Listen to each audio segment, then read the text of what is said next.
Now see this question. In a group of 50 students, the number of students studying French, English, Sanskrit were found to be as follows. French 17, English 13, Sanskrit 15, French and English 9, English and Sanskrit 4, French and Sanskrit 5, English, French and Sanskrit 3. Find the number of students who study French only, English only, Sanskrit only, ठीक है, what ever.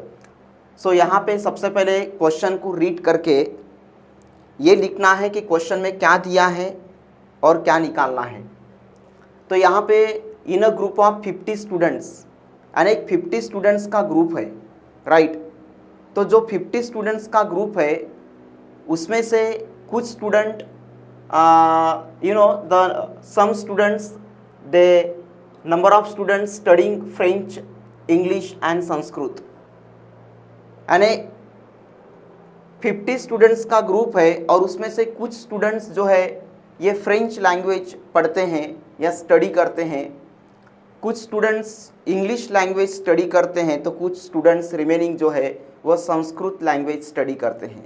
उसका जो data है वो इस तरह से यहाँ पे दिया है. तो सबसे पहले क्या करते हैं कि यहाँ पे 3 एलिमेंट्स है या 3 ऑब्जेक्ट्स है या 3 मेंबर्स है, French, English and Sanskrit.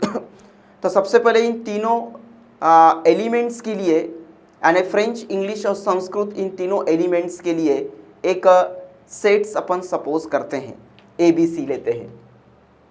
Late A B the what, A B the set, है ना, A B the set which represents the number of students who they study French only.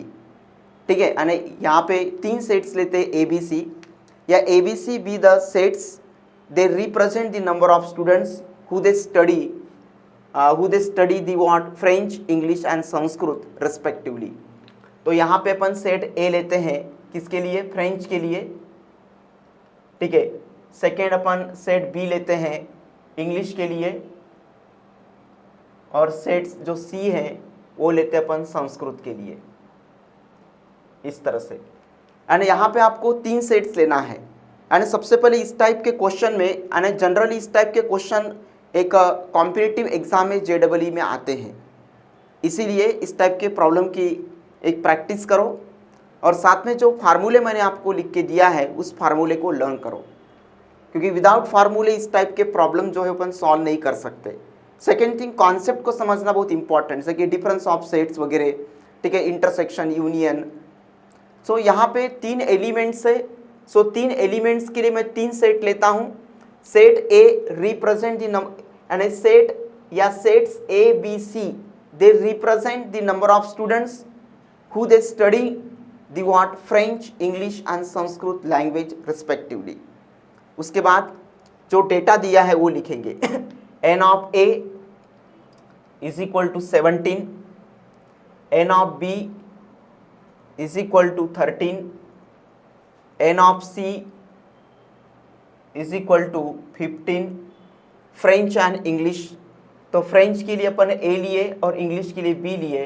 देखो और एक चीज़, एंड के लिए इंटरसेक्शन का इस्तेमाल करना. इंटरसेक्शन का मतलब एंड या इनटू होता है, और यूनियन का मतलब प्लस या और या इधर और होता है. तो एंड के लिए, नाइदर नॉर के लिए, बट के लिए इंटरसेक्शन का रेफर करना. ऐसे कुछ वर्ड्स याद रखो, ठीक है. तो यहाँ पे मैं एक नोट लिख के देता हूँ कि एंड के लिए, नाइदर नॉर के लिए और बट के लिए आप किस सिंबल का यूज़ करोगे, इंटरसेक्शन का. देन और के लिए या इधर और के लिए किसका यूज़ करोगे, या एटलीस्ट के लिए, एटलीस्ट अगर लिखा हो तो उसके लिए किसका यूज़ करोगे, यूनियन का. तो ये वर्ड, कुछ वर्ड्स याद रखो. एंड नाइदर नॉर बट, यानी जिस क्लॉज का, जिस कंजंक्शन का सेंस एंड से होता है, ठीक है, या एंड जैसा होता है, यानी जिस क्लॉज या कंजंक्शन का सेंस एंड जैसा होता है या एंड जैसा अगर लगता हो, तो वहाँ पे ये इंटरसेक्शन का सिंबल यूज़ करना. इंटरसेक्शन का मतलब होता है इनटू, और या इधर और या एटलीस्ट के लिए यूनियन का रेफर करना. यूनियन का मतलब होता है प्लस. तो ये भी कुछ चीज़ें याद रखो हिंट के तौर पे. अब यहाँ पे लिखा है फ्रेंच एंड इंग्लिश, तो n of a intersection b is equal to 9। Then English and Sanskrit, English and Sanskrit मतलब n of b intersection c is equal to what 4। उसके बाद French and Sanskrit, French and Sanskrit and n of a intersection c is equal to French and Sanskrit, French and Sanskrit a n of a intersection c is equal to what 5। then English, French and Sanskrit and n of a intersection b intersection c is equal to 3। यहाँ पे देखो ठीक है और second thing comma वगैरह आता है, comma, comma के लिए भी अपन ठीक है यहाँ पे एंड का इस्तेमाल करना है इसमें, कॉमा ये भी याद रखना। तो यहाँ पे देखो फ्रेंच एंड इंग्लिश है, तो इंग्लिश एंड के लिए मैंने क्या बोला, इंटरसेक्शन, ठीक है। तो इस तरह से ये गिवन डेटा है। अब गिवन डेटा लिखने के बाद यहाँ पे क्या पूछा है उस सवाल को पढ़ना है। फ्रेंच ओनली, तो मैंने बताया कुछ मैंने वर्ड्स याद रखने के लिए बोला है, एग्जैक्टली, ओनली, एटलीस्ट, एटमोस्ट, ये वर्ड्स याद रखो, they are very important one. तो फ्रेंच ओनली का मतलब क्या है कि आपके पास 3 लैंग्वेजेस है, फ्रेंच, इंग्लिश और संस्कृत। इन 3 लैंग्वेज में से ओनली फ्रेंच बोलने वाले स्टूडेंट्स ही अपने को यहाँ पे कैलकुलेट या डिटरमाइन करना है। फ्रेंच ओनली का मतलब फ्रेंच ओनली या एग्जैक्टली फ्रेंच, तो फ्रेंच ओनली या एग्जैक्टली फ्रेंच का मतलब ये होता है कि आपके पास 3 लैंग्वेजेस है। सो उन 3 लैंग्वेजेस में से ओनली फ्रेंच लैंग्वेज बोलने वाले ही स्टूडेंट्स निकालना है, बाकी को इग्नोर कर देना है, ठीक है। तो इसको अपन कैसे लिखेंगे, देखो जैसा कि मैंने अभी यहाँ पे ए का मतलब क्या है कि फ्रेंच स्टडी करने वाले, फ्रेंच स्टडी करने वाले। ए का कॉम्प्लीमेंट इवेंट ए डैश होता है, तो ये जो सेट है ए, ये सेट ए अगर फ्रेंच स्टडी करने वाले स्टूडेंट्स को डिनोट करता है, and this at and you know this sets A B C they represent the number of students who they study the what French, English and Sanskrit। अगर A French को study करने वाले students को denote या represent करता है, तो A का जो कॉम्प्लीमेंट्री सेट होगा या जो इवेंट होगा A डैश, ये किसको रिप्रेजेंट करेगा, number of students who they do not study the what French language, who they do not study the what French language, ठीक है। तो A और A dash and A given set और उसका complementary set, दोनों का जो मीनिंग होता है वो ऑलवेज एक अपोजिट सेंस होता है। यानी सेट A अगर पास को डिनोट करता है तो A डैश फेल को डिनोट करेगा, यानी A अगर राइट को डिनोट करता है तो A डैश लेफ्ट को डिनोट करेगा, यानी A और A dash always they denote या represent the what opposite sense. and a given set और given set का complement always they represent the opposite sense।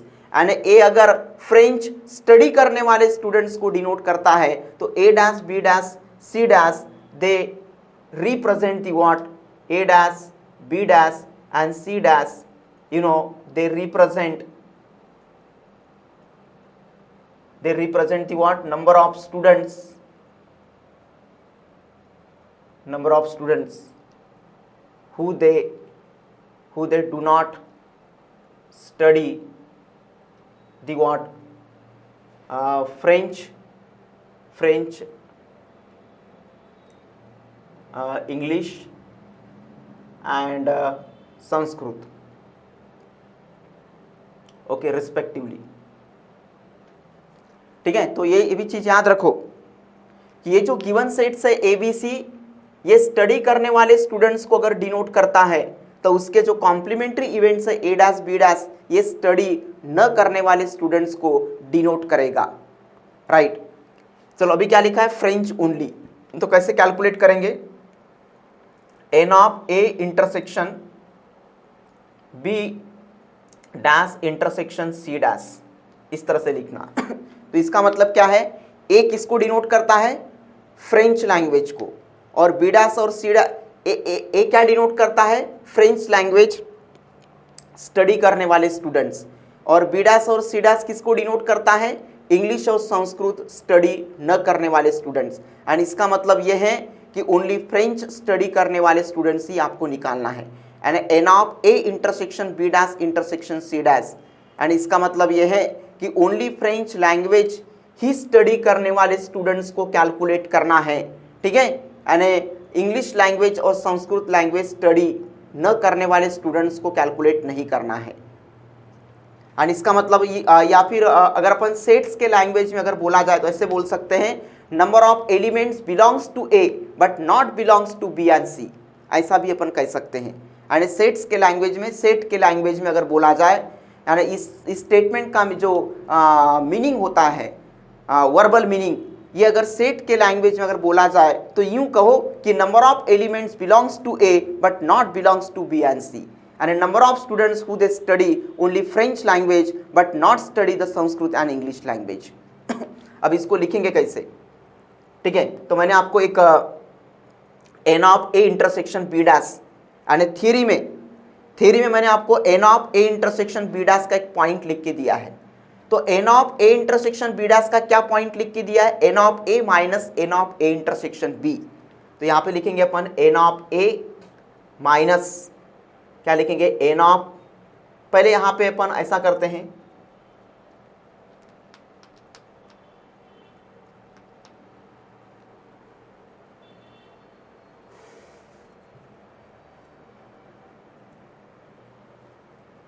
पहले यहां पे इतने पार्ट के ऊपर अपन डी मॉर्गन्स लॉ यूज करते हैं, ठीक है।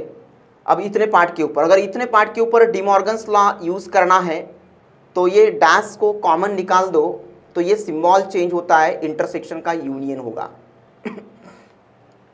ठीक है। यहाँ पे ओनली इतने पार्ट के ऊपर क्या अप्लाई करना है, D Morgan's law.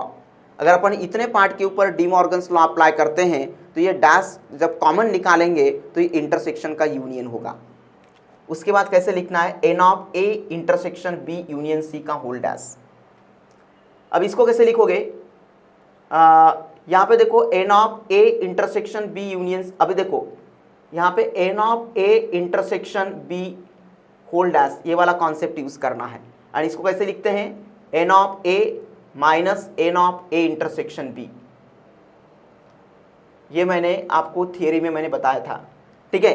And N of A intersection B dash या n of A minus B, तो N of A minus B या n of A intersection B dash equal to n of A minus N of A intersection B. तो इसको अगर अपन थोड़ी देर के लिए अगर बी पकड़ लिए तो क्या होगा, N of A minus N of A intersection B union C, इस तरह से। अब यहां पे देखो ब्रैकेट के बाहर इंटरसेक्शन है तो ब्रैकेट के अंदर यूनियन है। अब ब्रैकेट के बाहर इंटरसेक्शन, ब्रैकेट के अंदर यूनियन, तो यहाँ पे आपको डिस्ट्रीब्यूटिव लॉ यूज करना है। अरे डिस्ट्रीब्यूटिव लॉ जो है, ये डिस्ट्रीब्यूटिव लॉ को डिफाइन करने के लिए 3 सेट और 2 डिफरेंट सिंबल चाहिए। तो यहाँ पे 3 सेट है और 2 डिफरेंट सिंबल है। ब्रैकेट के बाहर इंटरसेक्शन तो ब्रैकेट के अंदर यूनियन, तो यहाँ पे डिस्ट्रीब्यूटिव लॉ यूज होगा। तो इस तरह से अगर 3 सेट्स हो और 2 डिफरेंट सिंबल हो तो वहां पे डिस्ट्रीब्यूटिव लॉ यूज करना, ठीक है। ब्रैकेट के अंदर क्या लिखेंगे, N of A intersection B union, bracket के बाहर ये यूनियन लिखेंगे, ठीक है। सेकेंड ब्रैकेट में ए इंटरसेक्शन सी, यानी ये जो है ए इंटरसेक्शन, ये ए इंटरसेक्शन इन दोनों को अटैच करना, एक ब्रैकेट में बी को अटैच करना तो दूसरे ब्रैकेट में सी को अटैच करना और इन 2 ब्रैकेट के बीच में यूनियन लिखना, ठीक है। Then n of A minus, अभी यहाँ पे अपन यूनियन मतलब एडिशन थ्योरम, 2 सेट्स का addition theorem, n of A union B. तो N of A union B equal to क्या होता है, N of A plus n of B minus N of A intersection B. तो यहाँ पे अपन इसको अगर अपन ने मान के चलो थोड़ी देर के लिए x ले लिए और इसको अगर अपन y ले लिए तो x union y and N of x and N of A intersection b, ठीक है, plus n of A intersection c minus, ठीक है, N of x plus n of y minus N of x intersection y and N of x intersection y मतलब n of a intersection n of a intersection b intersection c, ठीक है। अब यहाँ values put कर दो आप।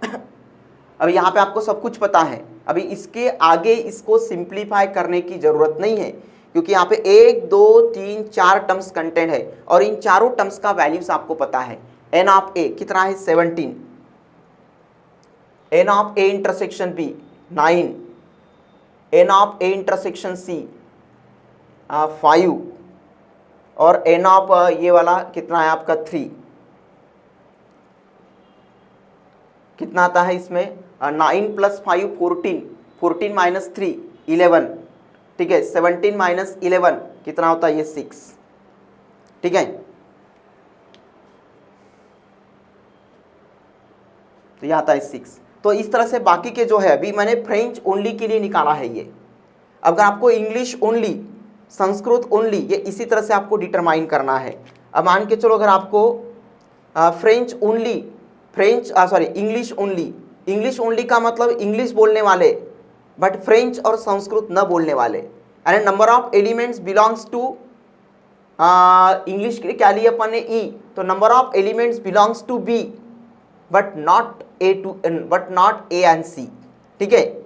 तो किस तरह से लेंगे अपन, एन ऑफ, पहले अपन ने फ्रेंच के लिए क्या है ए, तो यहाँ पे अपन लिख सकते हैं A dash intersection B intersection C dash, ठीक है। अब देखो इंटरसेक्शन में आपका एसोसिएटिव प्रॉपर्टी सेटिस्फाइड होता है, तो इसको आप ऐसे भी लिख सकते हो B intersection A dash intersection C dash, इस तरह से भी लिख सकते हो। अब इसके इसी तरह से इसको प्रोसीड करना और इसको आगे कैलकुलेट करना है। थर्ड पॉइंट है आपका Sanskrit only, and only Sanskrit बोलने वाले, मतलब इंग्लिश, फ्रेंच और इंग्लिश न बोलने वाले, and number of elements belongs to C but not belongs to A and B, and इसको लिखेंगे अपन N of A dash intersection B dash intersection C, ठीक है। इसमें भी यहाँ पे यही कॉन्सेप्ट, मतलब इसी तरह से आपको लिखना है, ठीक है। सेम तरीके से इसको और इसको पहले ये जो है, पहले आपको इसको ए डैश और C dash right them together, तो ए डैश और सी डैश को एक साथ लिखो, ठीक है, और फिर यूनियन इंटरसेक्शन बी, तो पहले इंटरसेक्शन बी मतलब B intersection A dash intersection C dash ऐसे लिख सकते हो, या फिर इसको ऐसे भी लिख सकते हो n of A dash intersection C dash intersection B, ऐसे भी लिख सकते हो, ठीक है। और सेम तरीके से इन दोनों को क्या करना है, मतलब यही कॉन्सेप्ट यूज करके इन दोनों को सिंप्लीफाई करना है। अब देखो इसी क्वेश्चन को यहाँ पे आगे कंटिन्यू करना है, ठीक है।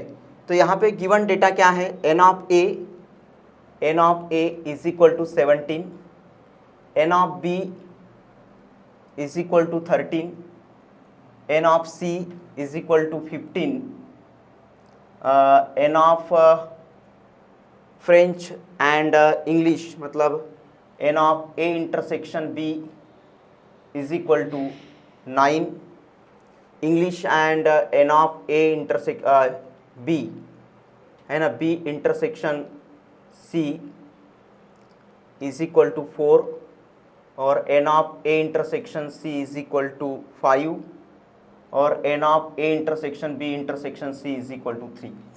अब देखो इस क्वेश्चन में चलते हैं। क्या है question, English and Sanskrit but not French, and English और संस्कृत बोलने वाले बट फ्रेंच न बोलने वाले, and number of elements they are belongs to what, B and C but not belongs to A, and English and Sanskrit but not French, इसका अगर verbal meaning English में अगर अपना सेट्स के लैंग्वेज में अगर बोला जाए तो number of elements they are belongs to B and C but not belongs to A, ठीक है।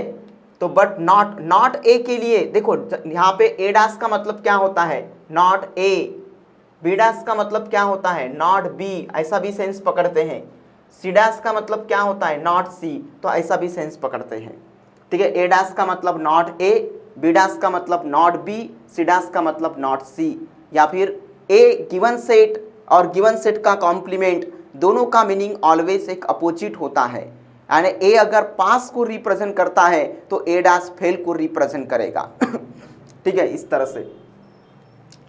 चलो कम टू पॉइंट। तो क्या है फ्रेंच एंड संस्कृत, तो फ्रेंच के लिए क्या लिए अपन ने ए, और संस्कृत के लिए क्या लिए अपन ने इसके लिए अपन लिए ए, इसके लिए बी और इसके लिए अपन ने सी, राइट। तो फ्रेंच के लिए ए और डायरेक्ट उसका संस्कृत है तो इंटरसेक्शन सी, ठीक है, और यहाँ पे आएगा आपका intersection B dash. Not English, तो नॉट इंग्लिश का मतलब क्या है, इंग्लिश के लिए क्या लिए, ठीक है, नॉट इंग्लिश, तो बी डैश का मतलब नॉट बी, ठीक है, तो यहाँ पे लिखेंगे बी डैश। तो इसका मतलब क्या है कि इंग्लिश और संस्कृत बोलने वाले, इंग्लिश और संस्कृत बोलने वाले but not a French, but French न बोलने वाले, मतलब फ्रेंच न, सॉरी इसमें आई थिंक इंग्लिश और, यहाँ पे गलत हो गया, इंग्लिश के लिए क्या है, बी है, ठीक है, और यहाँ पे ए डैश चाहिए, ऐसा चाहिए। तो इंग्लिश और संस्कृत बोलने वाले यानी B intersection C, intersection not French यानी ए डैश, ठीक है। यहाँ पे बीच में एंड है तो एंड का मतलब, नॉट का मतलब इंटरसेक्शन पकड़ते हैं, ये मैं लिख के दिया है। एंड, नाइदर, नॉर, बट या कॉमा, इसका सेंस क्या पकड़ना, इंटरसेक्शन पकड़ना, ठीक है। तो यहाँ पे एंड लिखा है, बट लिखा है, तो एंड और बट का सेंस क्या, इंटरसेक्शन, तो बीच में लिखना है इंटरसेक्शन, राइट। अब इसको इस तरह से लिखो, एन ऑफ, अब इसको इस तरह से लिखो, n of B intersection C, एक ब्रैकेट में और ब्रैकेट के बाहर लिखते इंटरसेक्शन ए डैश। अब देखो इसको अगर अपन ने एक्स पकड़े और इसको अगर अपन ने वाई, ये इसको कंप्लीट टर्म को यहाँ पे जस्ट वेट, तो यहाँ पे अपन ने कंप्लीट टर्म को एक्स पकड़े तो एक्स इंटरसेक्शन ए डैश, तो एक्स इंटरसेक्शन ए डैश को कैसे लिखेंगे अपन लिखेंगे N of B intersection C minus N of B intersection C intersection A, इस तरह से लिखेंगे, ठीक है। यानी ये मैंने कॉन्सेप्ट आपको बताया था कि n of A intersection B dash, इसको कैसे लिखते हैं, तो इसको लिखते हैं एन ऑफ ए, एंड जिसको डैश अटैच नहीं है वो पहले n of A minus N of A intersection B. ये काफी प्रॉब्लम में ये स्टेटमेंट यूज होता है, तो जिसको डैश अटैच नहीं है बी इंटरसेक्शन सी, ये पहले लिखेंगे N of B intersection C minus N of B intersection C intersection A, ठीक है। यहाँ पे डैश अटैच नहीं करना क्योंकि जो भी करना अकॉर्डिंग टू इस स्टेटमेंट के अनुसार करना है। यहाँ पे वैल्यूज पुट कर दो, n of B intersection C 4, और ये कितना है आपका, ये आपका 3, ठीक है।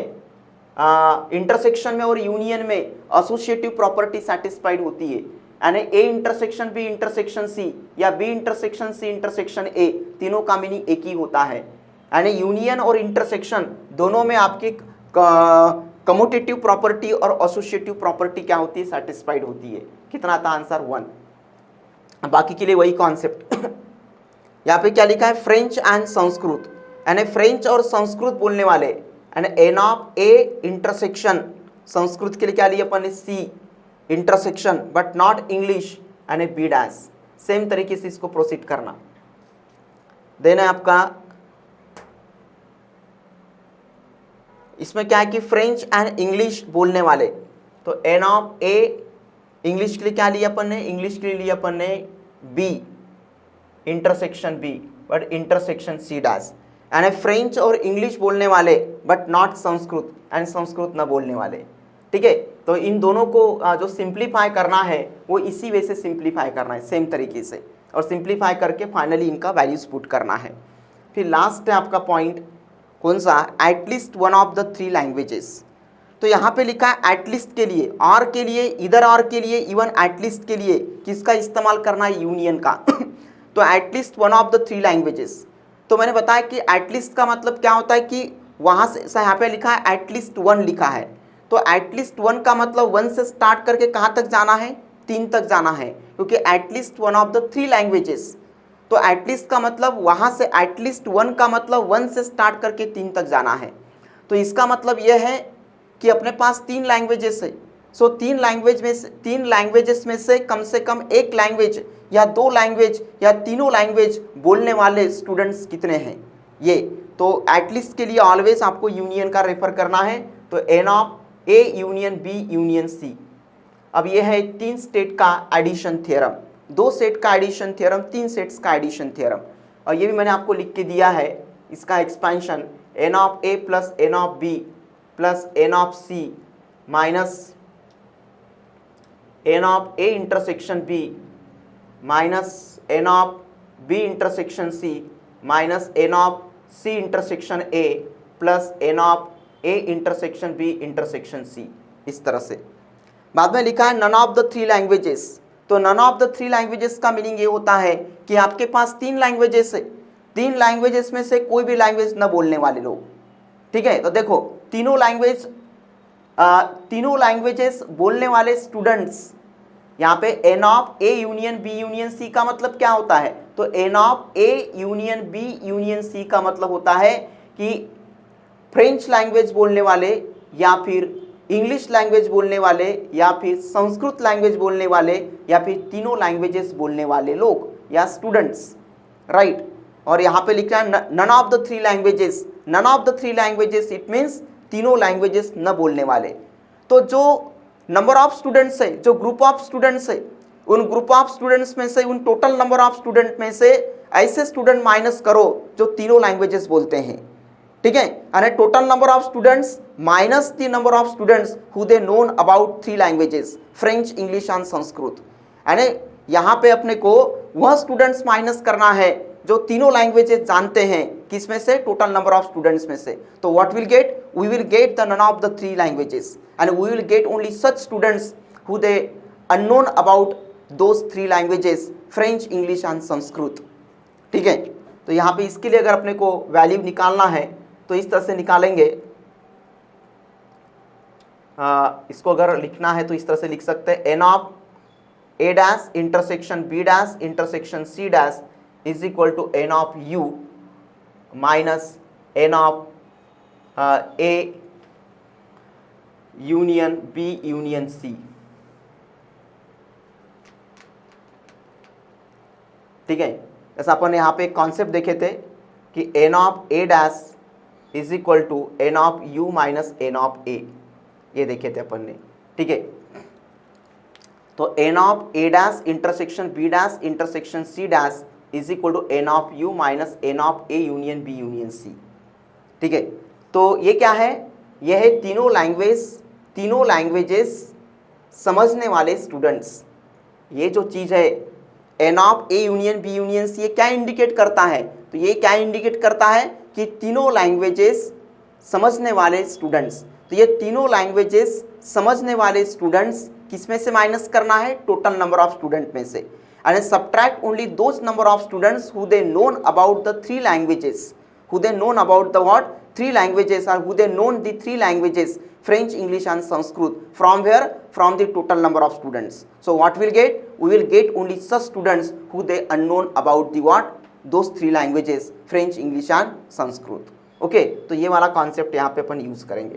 तो इस तरह से यहाँ पे वैल्यू पुट कर दो। एन ऑफ यू कितना है आपका? 50, और ये यहाँ से आपको मिलेगा। तो यहाँ से जो मिलेगा वो यहाँ पे पुट करके आंसर निकलेगा।